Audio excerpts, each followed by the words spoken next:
अस्सलामुअलैकुम दोस्तों, क्या हाल है? खैरियत है? तो दोस्तों, आप लोग देख रहे हैं मैं इस वक्त अपने विलेज में हूँ, यानी कि जो हमारा विलेज है पाकिस्तान के अंदर। ये देखिए, अभी इस वक्त हम यहाँ पर टूर लगाने हैं। मेरे साथ ये मेरा कज़न है मुन्ना भाई। क्या हाल है? खैरियत है? आवाज़ देख, मौसम कैसा है? ये गर्मी है, सर्दी है? अच्छा है माशाल्लाह। अच्छा है ना जी मौसम? जी तो माशाल्लाह। भाई देख, आप देखें यहाँ पर गर्मी बहुत है, लेकिन इस वक्त जो है ना असर के बाद है, 5 टाइम हो रहा है।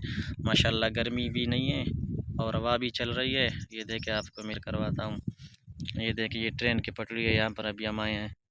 ये देखे, ये हमारे गांव का नज़ारा है।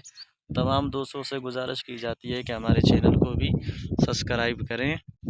मुन्ना भाई, क्या पैगाम देंगे? भाई इनको पैगाम दो कि हमारे चैनल को सब्सक्राइब करें। सब्सक्राइब करो भाई, लोगों आप वीडियो देखते हो भी सब्सक्राइब नहीं करते हो। हाँ भाई, एक लाइक से आपका कुछ नहीं होगा। एक लाइक बटन दबाने से वीडियो आपका। ऐसे भी देखते हो, बस हाँ लाइक ना, बटन दबाना ठीक है कोशिश मुन्ना करो भाई। ये भाई। देखो, अभी भाई ट्रेन आ रही लेकिन दूर है, अभी आपको यहाँ से तो नज़र नहीं आएगी।